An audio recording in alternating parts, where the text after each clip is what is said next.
Welcome to Fox 54 Weekend Review. I'm Kenesha Dees. It's the only place in North Alabama to get the week's local headlines condensed into one program.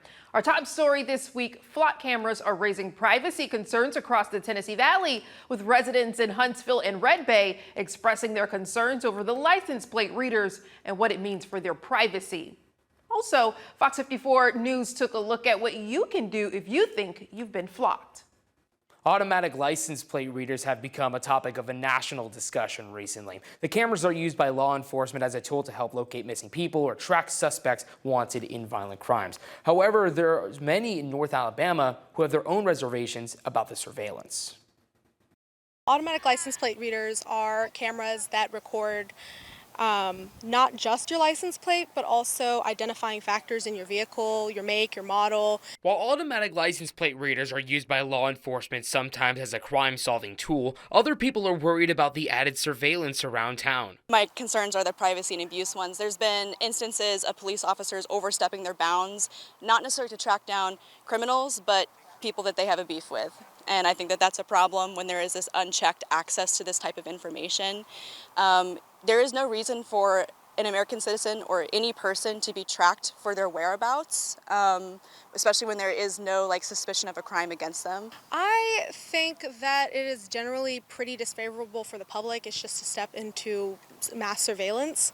And I think that no matter what your politics are, a lot of people don't really think that's a really good idea. These concerns are felt by many, not just in Huntsville, but across the country. Nationwide, a week of action against ALPRs has kicked off. Huntsville 5051 is joining in, hosting a scavenger hunt across Huntsville, locating the cameras. This is just an activity to get people acquainted and aware, to educate people on what they are and how many there are. But also give people a place to put their energy into if they maybe feel a little frustrated that they're here, even though they didn't feel like they had a say in them being here. People we spoke to at today's event say they hope to see the license plate readers go away, ending contracts with flock safety. I also think that a lot of people would probably agree that they wouldn't want this so pervasive in even just the nation.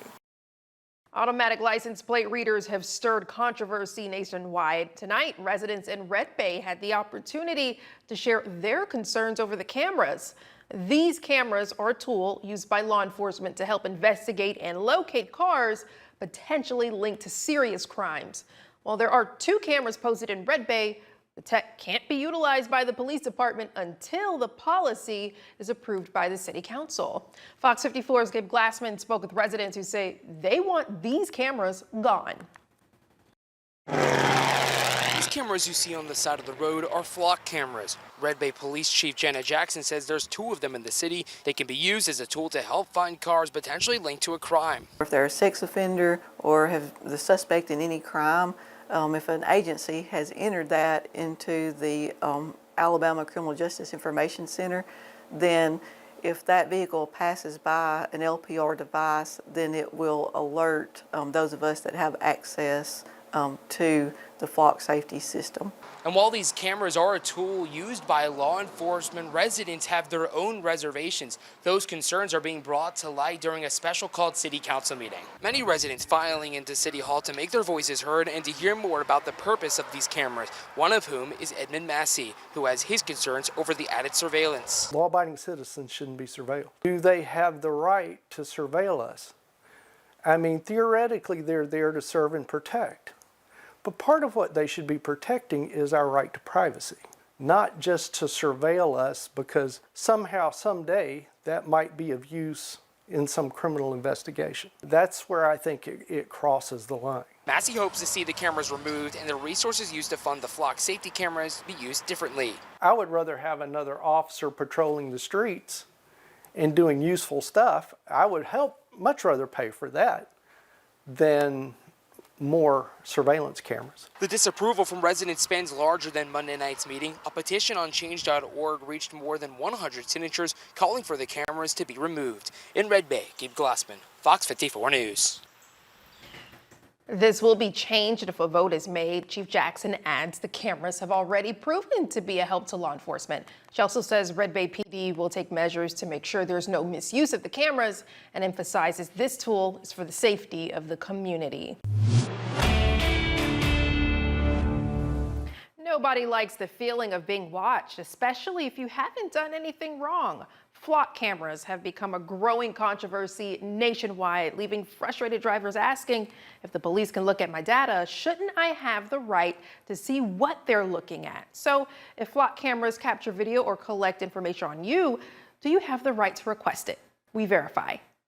Officials say flock cameras help law enforcement solve crimes and find stolen vehicles, but in the process, they're also collecting information on millions of innocent drivers, and that's not something many people are too fond of. There is no reason for an American citizen or any person to be tracked for their whereabouts, especially when there is no suspicion of a crime against them.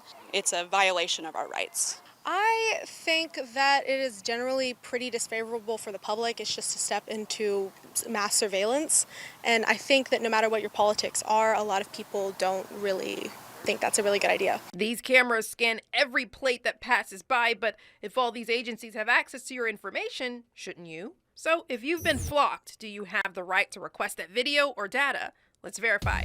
Our sources are Alabama's Public Records Act and the Alabama Code. Here's what we found. Under Alabama's Public Records Act, the state generally gives the public the right to inspect and take a copy of any public data maintained by government agencies. That means you can submit a public records request for flock ALPR records to the government agency that has custody of that information. That could be your city police department, county sheriff's office, or the city or county office that handles public records requests. When you submit the request, include your license plate number, the date and approximate time, and the location where you believe the flock camera captured your car. Once submitted, the agency may require you to pay a reasonable fee before you receive the records. After that fee is processed, by law, the agency has 10 business days to acknowledge your request. Then they have 15 business days after that to fulfill or deny it. That 15-day clock can also be extended if the agency notifies you in writing. But here's where it gets a little more complicated. Just because you request it doesn't mean it will always get approved. The law exempts records tied to active law enforcement investigations, as well as certain security-related records if releasing them could reasonably be expected to harm public safety. So if that flock image is part of or related to a criminal investigation, an agency could legally deny your request depending on how they classify that footage. So we can verify that yes, if you're flocked, you do have the right to request video or data under Alabama's Open Records Act, but whether you actually get it depends on if it falls under one of the state's legal exemptions. If you have something to verify, text us at 256-382-2692. Last year, we reported on a corruption case involving the chief of the Hanceville Police Department and several officers. This week, 4 people pled guilty and received their sentences. The Coleman County District Attorney explained how the case played out and what comes next. Tonight, we've learned 4 people involved in the Hanceville Police Department corruption case pleading guilty to abusing their office today. Jason Wilbanks, Eric and Donna Kelso, and Jason Marlin all pleaded guilty to multiple charges. Wilbanks and Eric Kelso will serve time behind bars for their actions. Wilbanks will serve at least 5 years, Kelso at least 4 months. Both men were taken into custody today after the hearing, where they will immediately begin serving their sentences. This afternoon, Coleman County DA Champ Crocker, alongside Sheriff Matt Gentry and CPD Chief Jody Duncan, spoke with the media about the convictions. For Sheriff Gentry, whose office has been assisting law enforcement in the city, today's convictions mark a rebirth for Hanceville. I think what you're seeing is that effort to make it better now. So now we've got all of this stuff taken care of, and the city of Hanceville working with us, they can start to rebuild that trust, and they're doing that. The mayor and the pro tem, they're talking every day on how they want to do it better and how they want to make it better for the citizens. But day in and day out, our deputies are going to be there. Among those attending the press conference was Hanceville Mayor Pro Tem Jana Shelton, who made it clear she views the return of the Hanceville Police Department as a priority. This is something we've been striving to happen for a while now. We have worked very hard to try to get things back up and running like they're supposed to be ran, and that's what the citizens and businesses deserve. We're working on building their confidence back, working with the insurance company, getting everything in line that the insurance company we dealt with wants to happen, and that's what we're doing, and we're going to be meeting with them and want to receive their blessings where we can start a new PD. Sheriff Gentry says special arrangements are being made for Will Banks and Kelso to serve their sentences safely. Let's take a look at news around the Tennessee Valley. Fort Payne considers new zoning to allow smaller home construction. Huntsville residents voice worries over a proposed metadata center expansion. Gunnersville halfway houses face lawsuits from the city, and a proposed North Alabama gas pipeline is raising concerns with local landowners. The Fort Payne City Council met earlier tonight to discuss the proposed residential zoning change addressing growth, and the issue is already drumming up mixed reactions from residents all over the city. The change, if passed, could see a greater number of smaller, cheaper homes built to make a more practical use of space. But some residents say they're not a fan. Fox 54's Caleb Aguayo shows us the discussion. A proposed R1A residential zoning classification in Fort Payne would allow developers to build homes on smaller lots, but the proposed change is seeing heated discussion from longtime homeowners and first-time home buyers alike. The proposal is drawing concern from residents who say the increased density could lower their property values by having cheaper homes right around the corner from established neighborhoods. In addition, many say a greater number of people living here would make the city feel crowded and congested, affecting local infrastructure. Those were resident Stephen Howard's concerns, who now says it would help to have some kind of buffer between existing neighborhoods and any new developments. You don't want a new neighborhood to come up and then butt up right next door to it and change the whole character of the neighborhood. So basically all I asked for was just like a little buffer zone between them, which basically consists primarily of landscaping.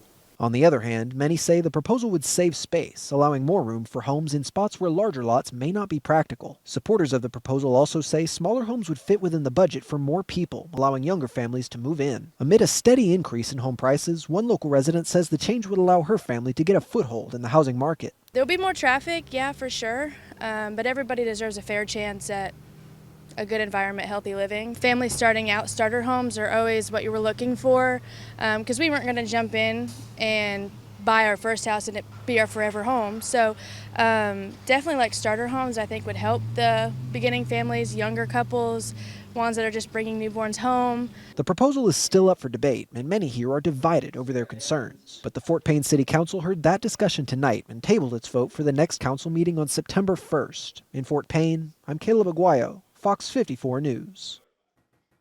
According to city officials, the zoning could change, or the change rather, would create a new option for residential development. It would not, however, make smaller homes the only new construction available. Residents are asking for more transparency around data centers, including Meta's expanding facility in North Huntsville. Tonight, City Council members heard questions about water, power, jobs, and the long-term impact on the community at a forum hosted by Empowering Women's Causes.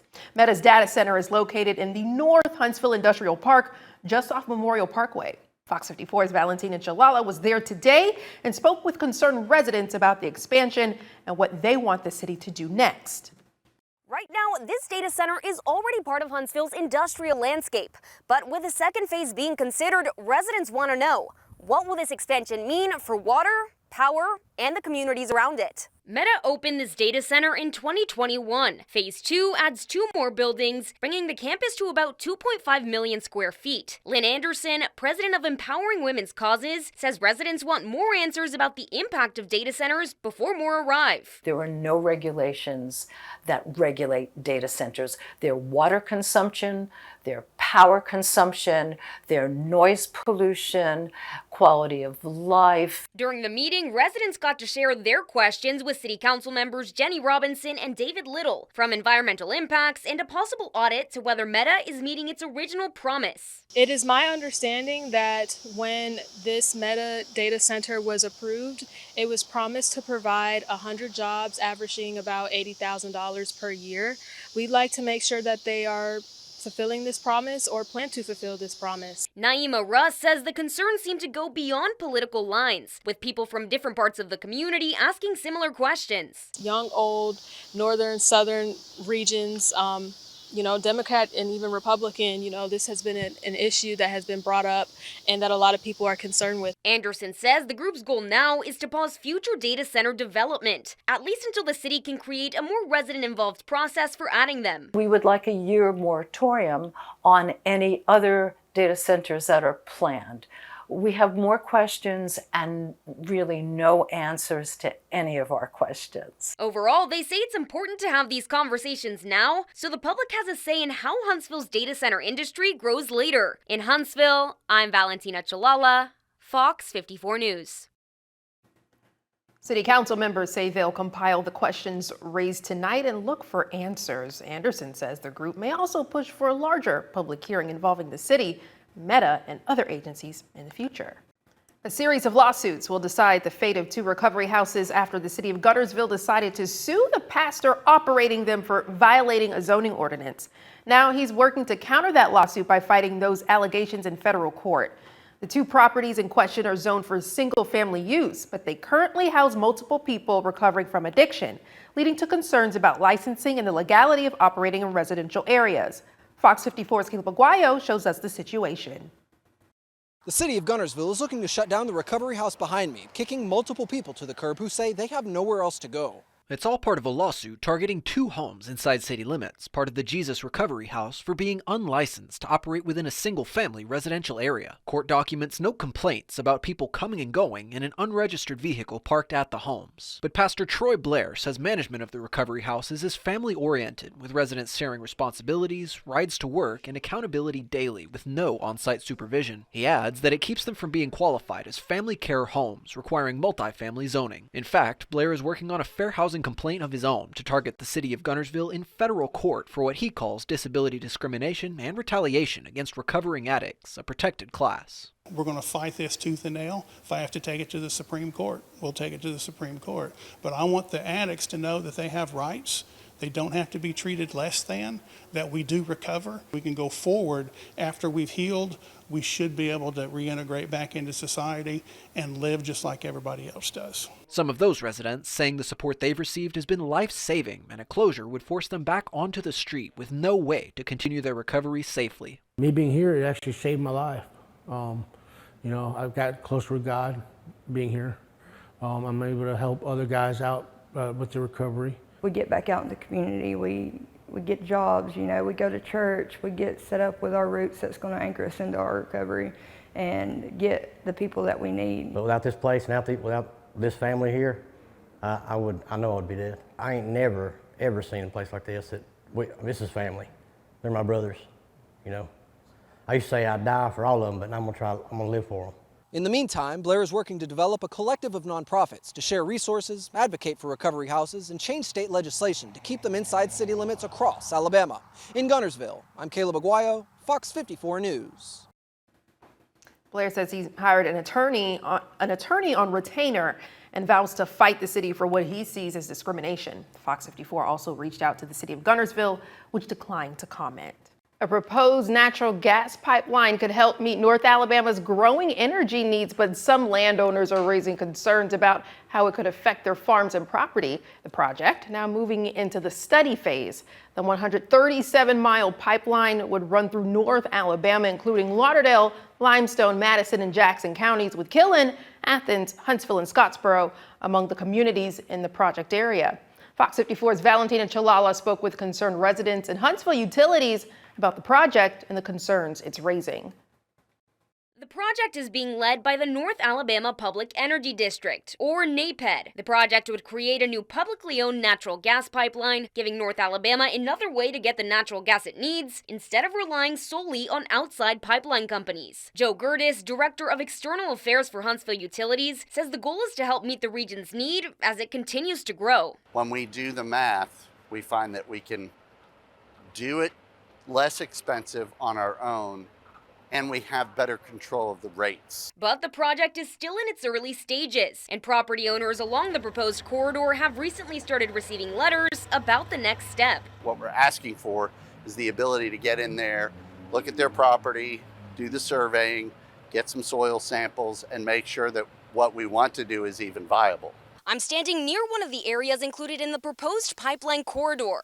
Crews are expected to finish soil testing by this fall as NAPED continues studying the route. Residents like Carrie Garrett are concerned about what could happen to their land if the pipeline moves forward, especially because the proposed corridor would cross family farms and some of the area's most productive farmland. In a statement, Garrett says the current easement agreement places restrictions on what the property owner can build, dig, plant, or otherwise do with that portion of land. She says her land has been passed down through generations, and losing use of it cannot be measured in dollars. Gertis says the pipeline will not affect agricultural use, but landowners still have questions about its impact on crops, waterways, and other resources. He also says the 200-foot survey easement would not be the final width if the pipeline is actually built, and this project could grow over time. Gertis says other cities and jurisdictions could have the option to join the system later if the pipeline moves forward. In Killen, I'm Valentina Chalala, Fox 54 News.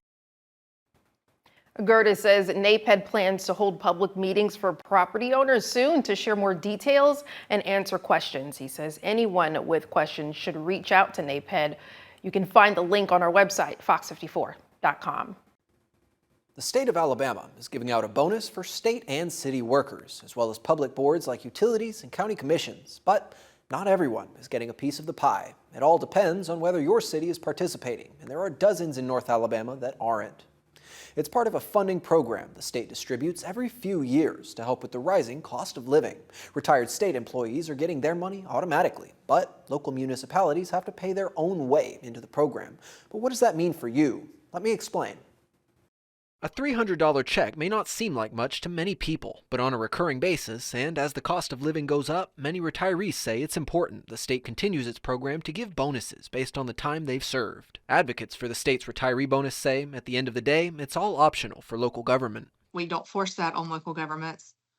They have to opt in if they choose to. They, by resolution, through their city council, county commission, their governing body, they submit that information to the retirement systems of Alabama if they choose to opt in. Many cities in Alabama, big and small, have already opted in for years, but several have chosen not to. Ward says there are a lot of factors that might influence that decision, and it's often based on cost. Bigger cities is going to cost a little bit more, but bigger cities and counties usually have more money to pay for it anyway. Some cities choose to reward retired employees differently, outside the state's official mechanism. We have a few cities that do things on their own outside of RSA.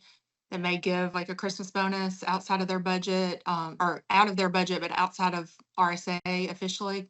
So they may opt out of it because they're already doing something for their retirees. Ward adds several cities don't participate out of principle, arguing former employees are already getting retirement benefits. But Proncy Robertson, a retiree in Decatur, says that's no excuse, adding that supporting retirees is critical. The perspective that you're giving to your retirees says a whole lot about how that city or county or whatever is functioning.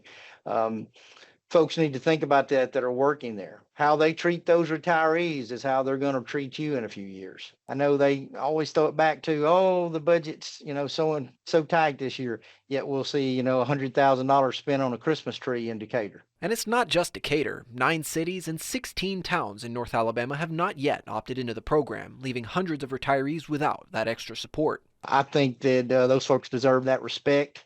And the city should show their current employees that they're going to care about them after they give them 25 years of their life.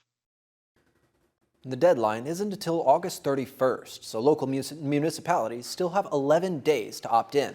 If they don't, the state also offers a second chance bonus for those that change their mind. A tragic story out of Jackson County where a local woman is seeking action after her mother was found dead in the road. She's concerned that local law enforcement is not doing enough to solve the case. An agonizing search for answers and accountability in Jackson County. A North Alabama woman believes her mother was hit by a car and left in the road last month, and she says local investigators aren't doing enough to find who did it. It's something you haven't heard about until now. This incident happened on County Road 16 in Jackson County. Fox 54's Logan Alexandra Russell sat down with the victim's daughter to reflect on who Altha Wilford was and why she is now begging the public for help. Ashley Wofford says her mother, Aletha, was a bold, independent woman who was always ready to help others.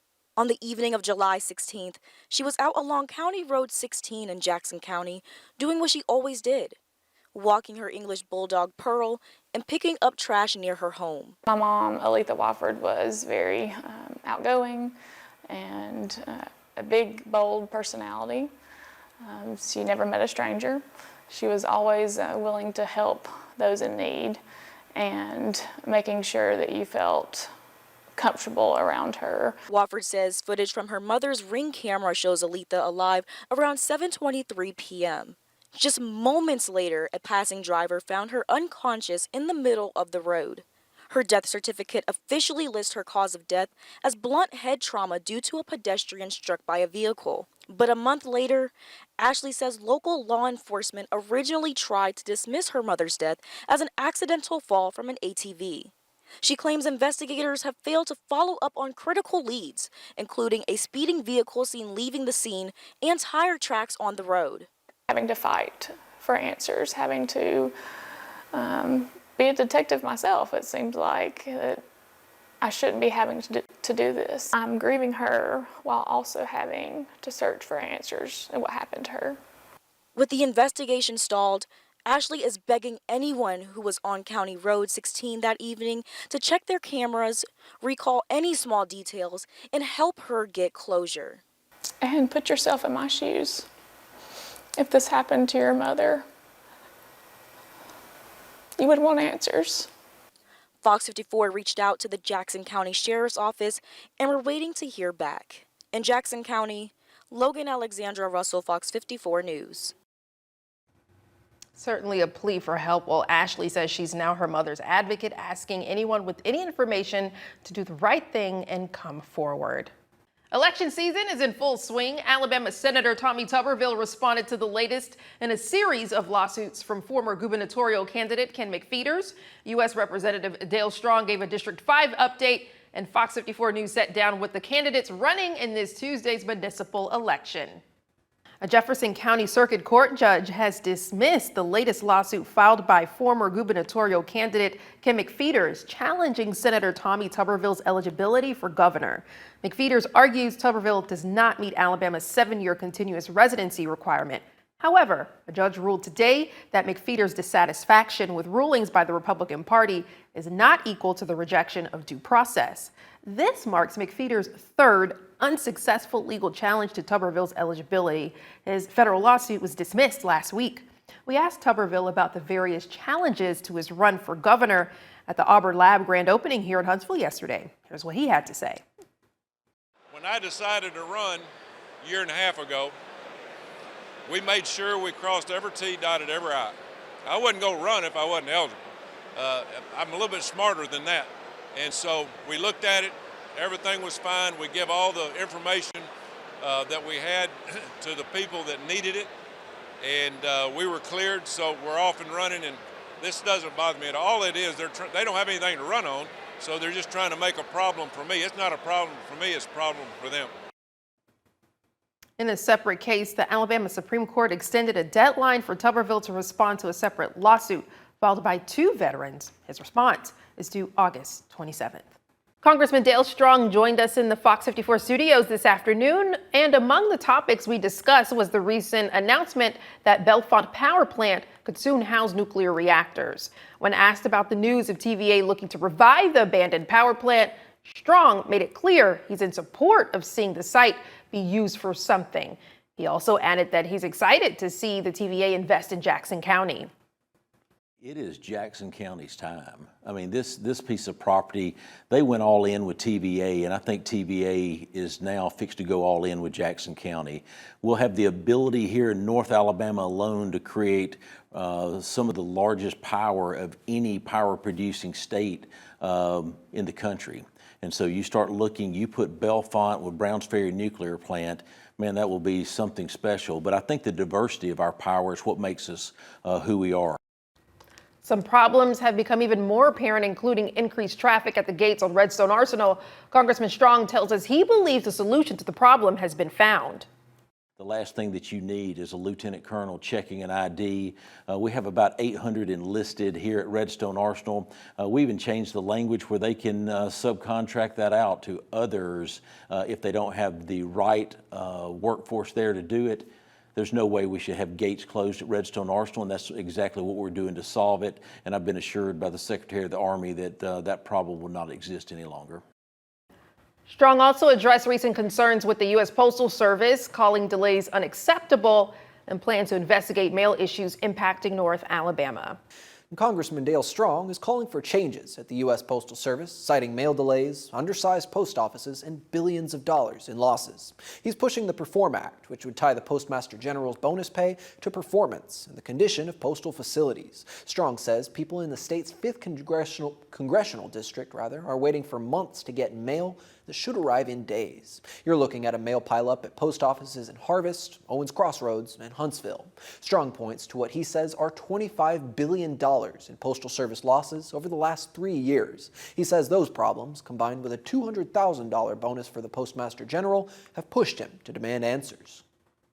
Then whenever you go to the people of the 5th Congressional District, mail not being delivered, getting Christmas cards 3 and 4 months late, marked prior to Christmas, that's unacceptable. And then whenever we found out that the Postmaster General over all the postal services in the United States received a $200,000 bonus, I think that was another breaking of the straw.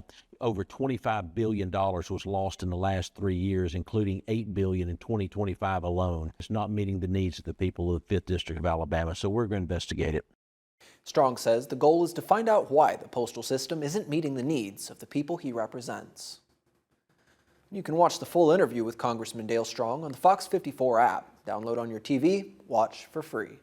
Countdown underway for municipal elections. Tonight, we narrow our focus on the city of Huntsville and its candidates for City Council and School Board of Education. Key races in Huntsville include City Council races in Districts 2, 3, and 4. Huntsville City Schools Board of Education seats in Districts 2 and 3 also up for grabs. Only one candidate, Ryan Renaud, for the Board of Education District 4 seat, ran unopposed and was declared the winner by City Council July 9th. City Council District 2 will be contested race this cycle with incumbent David Little facing challenger Thomas Kazez. FOX54 spoke with both candidates about the area's growth, infrastructure, and what they'd bring if elected. That actually goes back probably to 2010 when that ball started rolling. And a lot of times these bigger road projects, especially on one like that, you have an old country road. It's not an old country road anymore. It's in the middle of a major neighborhood. There's been a lot of development out there over the last 20 years. The road's unsafe in places and just needs to be in better condition for the residents. So design phase is underway. I don't know that they'd start moving dirt 2 or 3 years. There's a right-of-way that has to be acquired in some areas. And also a lot what happens in the Cove area, even though there's a lot of city of Huntsville out there, there's lots of county dotted around in and around the Cove. And sometimes we have to work with the county on these projects. Because it's something that is taking a little bit more time. Right. And that area up there continues to grow. It does, yes. Very significantly. What overall are you proposing to essentially rectify the infrastructure in that area? What we really have to do is we have to think about this from a holistic perspective, right? It's how do we get people off the roads that don't need to be on the roads and into something like public transit? And that comes from, as I said, the missing middle proposal, right? If more people live in areas where we can service by transit, that means the folks who want to drive, who have to drive because they can't, for whatever reason, get a transit, maybe they don't want to, maybe they cannot, they can still use the road. But as we grow, we're not going to be putting more people on there, right? So the short-term solutions are the ones that are already in progress. We're going to be doing some more bypasses, and that's great, and I'll keep supporting that. But that's not going to solve the problem forever. Don't forget, the deadline for voter registration in the Huntsville municipal election is this Monday, August 10th. The municipal election is Tuesday, August 25th. And tonight, we meet the candidates for Huntsville City Council District 3. Key races in this year's municipal election in Huntsville include City Council races in Districts 2, 3, and 4. Huntsville City Schools Board of Education seats in Districts 2 and 3 also up for grabs. Only one candidate, Ryan Renaud, for the Board of Education District 4 seat ran unopposed and was declared the winner by City Council July 9th. City Council District 3 has 3 candidates, including incumbent Jenny Robinson, facing challengers Liliana Painter and John Stewart. I had a one-on-one sit-down with all 3 candidates about a hot topic, proposed data centers in communities. Here's a listen. We can work with data centers because people aren't willing to give up their cell phones, their social media, their AI. In fact, it's really interesting to me that people will will send me an email complaining about data centers when they've researched it on the internet, created the post with AI, and then usually included links to an internet source somewhere. So we're not ready to give up the data centers. We need to find a responsible way to work with data centers in communities. Do you have a take? Because we're seeing all across the country, here, locally. I believe that we also need to just ensure that we're doing impact studies. Any industry that comes in, we need to understand how it's going to impact our environment. And at this moment, it is a buzzword. It's growing. It's an industry that's growing really quickly. From the research I've done, the places that I've attended, and what I've learned is that we're not bringing in too many jobs. What is your take on data centers? Well, I'm a network engineer. I use AI on a daily basis. I have a lot of experience in that. I actually have a document posted on my website about the metadata center in North Huntsville and the agreements in place for that. I don't believe that we're going to see a regression in data centers. I think that you'll see smarter data centers over time. I wish that data centers would be a little more responsible for the communities that they're moving into, though. You know, our agreement didn't put a lot of teeth in it. It seems to be a trend that you know, we invite companies into our space and we sacrifice hundreds of acres for their usage, and they're not always strong contributors. A little more than 10 days out before voters decide who will lead their communities in the city of Huntsville. And tonight, we take a look at District 4. We have incumbent City Council member Bill Kling, who's represented District 4 since 1988. His challengers include Nick Freevold and Will Pilot. I spoke with all three candidates to address their views on short-term rentals. Here's a listen.